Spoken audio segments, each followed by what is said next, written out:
Maharetul, viajeros y viajeras de mundos lejanos. Soy Michael R. Bombín y en esta ocasión vengo a analizar el octavo y último capítulo de la serie Los Anillos de Poder. Recordar que este será un vídeo que incida en el aspecto cinematográfico de la serie, analizándola por sí misma, no en contraposición con su original, pese a que haga algún inciso a este respecto, ya que tomo esta serie como un fanfiction, no como una adaptación, pues es lo que está demostrando ser. Antes de iniciar este viaje, quiero recordaros que podéis apoyar el canal haciéndoos miembros de la comunidad, accediendo a las ventajas que se desbloquean en cada nivel, ya sea eligiendo los vídeos que aparecerán en el canal o recibiendo un relato exclusivo y personalizado bajo las premisas que me marquéis, o incluso recibiendo nociones de escritura en directos exclusivos. Y ahora sí, como se suele decir, comencemos. Empecemos como siempre hablando un poco del ritmo. En este capítulo volvemos a tener a Wayne Che-Yip en la dirección, algo que se ha notado en los primeros minutos, con esa cámara lenta de Galadriel cabalgando con Halbrand. En este capítulo se han abstenido de meter las tramas de Khazad-dûm y de las Tierras del Sur e Isildur, algo que agradezco, pues se había dejado todo bastante bien cerrado para introducirnos en la siguiente temporada y que hubiese acarreado una sensación de compresión del espacio del que ya ha adolecido bastante la serie. El ritmo ha sido muy acertado, posiblemente el mejor tratamiento del ritmo y la estructura junto con el tercer y sexto capítulo. Temía que intentaran forzar el ritmo externo, véase el ritmo estructural, atropellando la cantidad de sucesos mientras sacrificaban el ritmo interno, véase el ritmo dentro de las escenas, con las conversaciones y las acciones haciéndolas lentas y tediosas para compensar la sensación de frenetismo, como hicieron en los dos primeros capítulos y en otros cuantos en sentido contrario.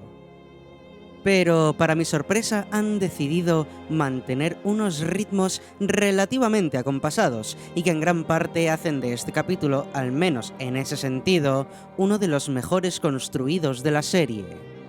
Sigamos con el apartado técnico, cuya entidad ha sido similar a las anteriores entregas. Solo he notado en la aparición de Eregion algo de croma y que la ciudad no pesaba, pero en términos generales se ha podido intuir maravilloso. En concreto, en la pelea entre Gandalf y las sacerdotisas, se notaba que había un gran esmero en cuanto a la construcción de los elementos virtuales. Destacar también el Eregion que hasta ahora no habíamos visto, pese a que se vea muy poco, su construcción es espectacular.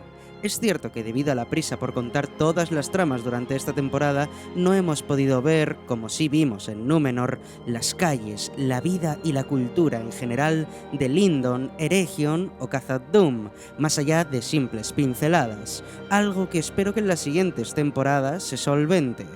Pues tanto el reino élfico como el reino enano tenían un potencial visual tremendo. En cuanto a la música, su tratamiento ha sido similar al que hemos visto en la serie, con fines narrativos pero que no vivía por sí misma. La única excepción, como sucedió en el capítulo 4 con la canción de Disa, o en el capítulo 6 con la persecución de Galadriel a Adar, nos encontramos una canción digna cuando este capítulo termina y bajo los créditos escuchamos una canción que nos narra lo que tenía el grabado del Anillo de Poder, que es con lo que comienzan las novelas del Señor de los Anillos y que me ha gustado bastante porque avecina lo que nos encontraremos en la siguiente temporada, utilizando la música casi como escena postcréditos, o en este caso, escena con créditos. Entrando en la historia, comencemos con la trama de los Pelosos. En la escena inicial en la que el extraño está solo y se encuentra con Nori, dejando a un lado la teletransportación de la manzana, que digamos que lo hizo un mago, ya sabíamos que no era Nori, sino la sacerdotisa, pues como ha sucedido de forma constante, los trailers y adelantos ya nos lo spoilearon. Decir que cuando las sacerdotisas le llaman a el extraño Sauron, quizás alguien creyera que era en realidad el Señor Oscuro, pero el que nos lo dijeran fue como la prueba más evidente de que no lo era, algo que en la siguiente escena con Halbrand quedaría más que claro.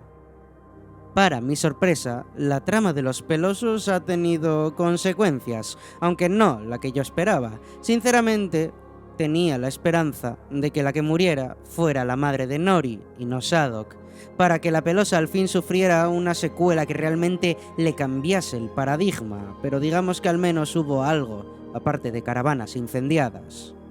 Me gusta que los pelosos dejen de tener relevancia y que solo Nori sea la que acompaña al verdadero protagonista de la trama de los pelosos, que no es otro que Gandalf. Es absurdo que confundan a Gandalf con Sauron, no en su esencia, pues la premisa no está mal tirada, pero la ejecución deja bastante que desear. Entre otras cosas porque la propia sacerdotisa dice al final que es el otro, el Istar, como si esa posibilidad solo se hubiera barajado en ese momento. No se explica, ni creo que se vaya a hacer, la verdadera identidad de dichas sacerdotisas. Con un vinisteis de la sombra ya nos debe quedar claro, y supongo que para el espectador medio es más que suficiente. La lucha entre Gandalf y la sacerdotisa es una clara referencia al enfrentamiento con Saruman de Peter Jackson. Prácticamente todo lo referido a Gandalf ha sido un homenaje a las películas de Jackson, desde el volver a las sombras con el Balrog, pasando por lo de seguir el olfato, hasta llegar a la polilla gigante. Pero entiendo que lo hacen para que hasta el último espectador sepa de qué personaje se trata. También me ha parecido raro que el personaje de Gandalf pase de no saber prácticamente hablar a ser el Gandalf que todos podemos reconocer, con esa sabiduría mezclada con bondad que ha hecho las delicias de los amantes de este universo. Creo que merecía una construcción más profunda y que no nos hubieran contado tanto de los pelosos, aunque entiendo que se haya hecho para que empaticemos con Nori, ya que la empatía con Gandalf ya estaba generada en las películas, aunque no es que la construcción empática con Nori haya dado los frutos esperados.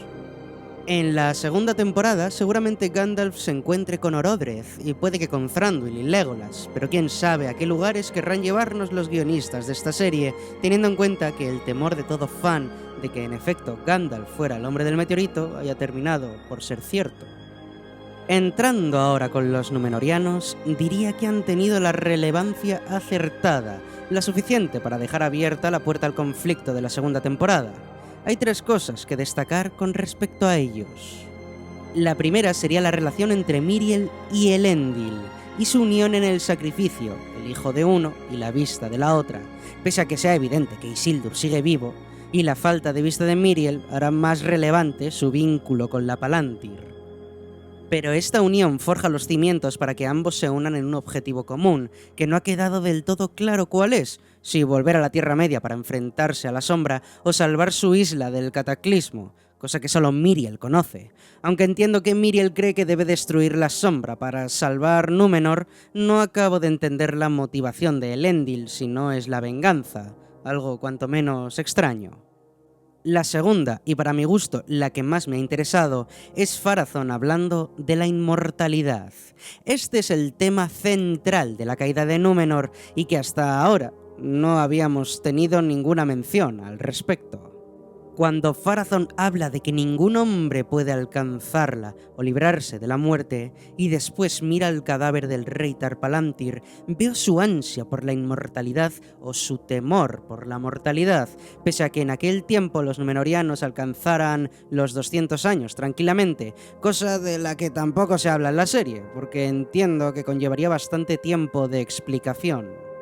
Sin embargo, pese a que como lector esta alusión a la inmortalidad y el verdadero motivo del conflicto en Númenor sea algo claro, me temo que para cualquier espectador que no sepa nada de los libros, ni tan siquiera se podrá imaginar su importancia. Espero que en la segunda temporada el tema de la inmortalidad tenga una incidencia total, aunque lo dudo por la tercera cosa a destacar entre los númenóreanos: Eärien, la hija de Elendil. A la muchacha que está dibujando al rey moribundo le han introducido en el conflicto de la Palantir para que en la segunda temporada tenga peso narrativo, siendo el personaje que esté entre los dos mundos de Númenor, teniendo a Pharazôn por un lado y a Miriel por el otro. Elendil y Kemen, el hijo de Pharazôn, serán los dos elementos de unión para Eärien y será la forma de que su historia tome relevancia, probablemente teniéndola como protagonista de la trama de Númenor, como eje vertebrador entre los dos mundos enfrentados. Lo más probable es que Eärien le cuente a Kemen lo que vio en la Palantir con la ola gigante, y este se lo cuente a Pharazôn. Entonces cada uno interpretará la visión de una manera. Miriel como que hay que terminar con la oscuridad de la Tierra Media, y Pharazôn como que hay que alejarse de los elfos, creando la división que hasta entonces, al menos en la serie, estaba simplemente latente. Y tras esto, nos dirigimos a Eregion, y es que al fin hay anillos en la serie de los Anillos de Poder. Empecemos hablando de los 3 elfos que esperaban allí, Gil-galad, Elrond y Celebrimbor. Respecto al rey, sigo notando una maldad inherente en este personaje que puedo entender en el universo planteado por la serie, pero que me chirría en su esencia conociendo la historia original, algo que se puede intuir cuando le dicen que la corona que albergará tanto poder la pondrían en su cabeza. Infiero que es la manera de mostrar la corrupción que está sufriendo su pueblo, pero no deja de escamarme. Me sigue pareciendo curioso que haya una urgencia tan alarmante por irse de la Tierra Media, teniendo en cuenta que cuando Durin le preguntaba a Elrond cómo se iban a morir, este le respondiera que iban a ser borrados como sombras por el tiempo, por lo que la urgencia quedaba como algo casi conveniente. Sí que es cierto que lo de las hojas ennegrecidas y la caída de estas se ha utilizado como una especie de reloj del juicio final, pero al no explicar nada respecto a ello queda todo un poco confuso. En cuanto a Elrond, en este capítulo queda más como un espectador, excepto en el plano final cuando sujeta el pergamino de los Reyes del Sur que da pie al conflicto que habrá en futuras temporadas. Pero sin Durin, la trama de Elrond se diluye en la de Galadriel. Con respecto a Celebrimbor, ha tomado mucha más importancia en este capítulo, por motivos evidentes. La forja, al parecer, ya está creada, aunque no se haya hecho ninguna mención a ella, a su construcción o a nada que tenga que ver con ello. Su relación con Halbrand me ha parecido bastante fluida y que no se veía encorsetada, por muy rápido que se haya contado todo el proceso de la creación de los anillos. Sin embargo, lo que más me ha sacado de la historia han sido las lecciones de Halbrand a Celebrimbor. Entiendo que contar en detalle aquello que simplemente queda a la imaginación en los libros, como son las lecciones que Sauron le dio a Celebrimbor para forjar los Anillos de Poder, es cuanto menos complicado. Pero me ha generado bastante desazón el hecho de que le expliquen al que se supone que es el mejor herrero del mundo, que lleva el testigo del mismísimo Fëanor, los usos de las aleaciones. Aún así, pese a ese detalle, que no es menor pero pasable, me ha parecido que la manera de presentarlo, con elipsis en paralelo con Galadriel desconfiando de Halbrand, está bastante bien resuelto, y me alegro de que no haya habido una cámara súper lenta de Halbrand golpeando con un martillo el hierro candente. Y esto nos da pie a entrar con Galadriel. La elfa comienza a desconfiar de Halbrand en cuanto que Celebrimbor habla del poder no a partir de la carne, sino sobre la carne. A partir de ese momento, Galadriel y el espectador son los únicos que saben que Halbrand es Sauron. Como explicaba en mi vídeo de cómo debió ser los Anillos de Poder, esta idea que se basa en el suspense es lo que yo creo que deberían haber hecho con la serie, y no basarse en la sorpresa, que es en lo que se ha sustentado todas las incógnitas que se iban acumulando. Aunque he de decir que el suspense es mucho más fácil de desarrollar que la sorpresa, y quizás, visto lo visto, prefiero que hayan tomado el camino fácil, pues de la otra manera, diciéndonos quién es Sauron desde el principio y jugando con sus manipulaciones, podría haber sido aún más desastroso. En cuanto a la elfa, me han gustado varias cosas. La primera es el tener que desprenderse de la daga justo después de su encontronazo con Sauron. Esto es un gesto simbólico que se une al que tuvo entregando su espada a Fëo. De esta manera nos dicen que Galadriel se ha desprendido de sus armas y que el arma que usará desde ahora será la magia, encerrada en el anillo, al menos hasta que Sauron cree el único. Me ha parecido una manera algo obvia pero acertada de simbolizar su entrada en el arco de transformación hacia la Dama Blanca.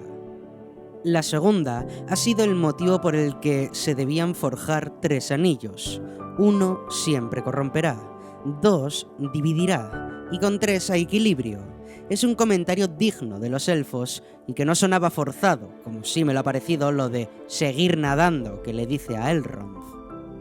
Cuando Galadriel deja caer que los poderes que crearán solo serán para los elfos, me dejan la incógnita de cómo en la segunda temporada crearán los anillos de los enanos. Seguramente la ambición de Celebrimbor y la de Durin tengan un papel principal en estos sucesos, pero son puras elucubraciones. Y cómo no, nos vamos con el segundo misterio resuelto de la temporada, Halbrand, o mejor dicho, Sauron. Como era más que evidente, pese a que por momentos de evidente que era me hiciera dudar, Halbrand ha terminado por ser el Señor Oscuro. Hay varias cosas que me escaman, como sucedería fuera quien fuera Sauron. En primer lugar, el que no nos vayan a explicar cómo Sauron llegó a estar varado en el mar, pues él le dice a Galadriel que fue ella quien le salvó, y no al revés. Por lo que dicen las sacerdotisas, ya que creían que Gandalf era Sauron, este debió caer desde las estrellas como el Istar, por lo que, al caer tomó la forma de un humano. ¿Dónde cayó? ¿Qué hizo hasta entonces? ¿Cómo consiguió ese emblema de hace 1000 años? Supongo que nada de esto será resuelto. Lo segundo que me ha parecido muy conveniente es que el linaje de los Reyes del Sur se detuviera hace 1000 años, pero los hombres le aceptaran sin preguntarse nada. Si llevaban tantos siglos sin saber nada de ellos, ¿cómo es que Bronwyn o cualquiera que estuviera allí reconoció el símbolo del Rey del Sur? Todo lo que se refiere a la aceptación de los hombres del sur sobre Halbrand queda más bien colgando de un hilo muy fino. Entrando en su conversación con Galadriel, aunque me parece muy oportuno el que no la haya matado teniéndola totalmente sometida cuando ella termina por rechazarle, entiendo que no podía suceder porque necesitan a Galadriel para contar la historia que quieren contar. Eso sí, podían haber ejecutado el final de una forma más acertada. Pero dejando eso a un lado, la conversación me ha gustado bastante. Hacen un homenaje a la película de Jackson, uno más, cuando Halbrand le dice a Galadriel las mismas palabras que ella diría en la película cuando Frodo le ofreció el anillo. Y ha sido algo que me ha encantado porque este homenaje sí que sirve como punto de unión narrativo entre la serie y las películas. La manera en la que Halbrand la intenta persuadir me ha gustado mucho más que la manera de asesorar a Celebrimbor, ya que la relación entre ambos, por muy alejada que esté del canon, tenía los cimientos necesarios para que el espectador dudara sobre su posible corrupción, pese a que todo el mundo supiera lo que iba a ocurrir. Lo que más me ha gustado ha sido cuando ha hablado de Morgoth, y que con su caída notó como si se liberara, pues Sauron en el canon realmente se arrepintió tras la Guerra de la Cólera. Es cierto que en la serie lo plantean más como una estratagema para persuadir a Galadriel que como una confesión honesta. Quizás en un futuro terminen por incidir y desarrollar el lado del remordimiento y la culpa de Sauron como un elemento narrativo más, aunque por ahora, con esa aparición al más puro estilo Lord Sith en Mordor, supongo que en busca de Adar, no parece que la culpa sea lo que más vayan a desarrollar en este personaje. Y de esta manera termina mi análisis por el octavo y último capítulo de la serie de Los Anillos de Poder, una última entrega en la que se han dignado de dar respuestas tras una temporada repleta de incógnitas que no parecían más que acumularse y que no aparentaba que fuera a cambiar. Un capítulo que bajo mi criterio mantiene un ritmo acertado, sin incidir en las tramas de Khazad-dûm o las Tierras del Sur, y que deja unos conflictos atractivos abiertos para una segunda temporada que, si no adolece de un guión mediocre como el que hemos presenciado, en esta podría alcanzar una considerable calidad. Haré un análisis de toda la temporada, enfocándome en sus generalidades y no en concreciones como hago en los análisis de los capítulos, haciendo un repaso por las virtudes que creo que se pueden rescatar y los defectos que se deben subsanar, así como de mis propias teorías de lo que sucederá en la siguiente temporada. Y ahora, contadme, ¿qué os ha parecido el octavo capítulo de la serie? ¿Creéis que ha sido un cierre a la altura? Mientras lo hagáis con respeto, dejadme en los comentarios qué opináis al respecto. Dadle amor al vídeo y suscribíos para más si os ha gustado. Haceos miembros si queréis apoyar el canal. Y por último, no os diré no lloréis, pues no todas las lágrimas son amargas. Gracias por vuestro tiempo y hasta la próxima.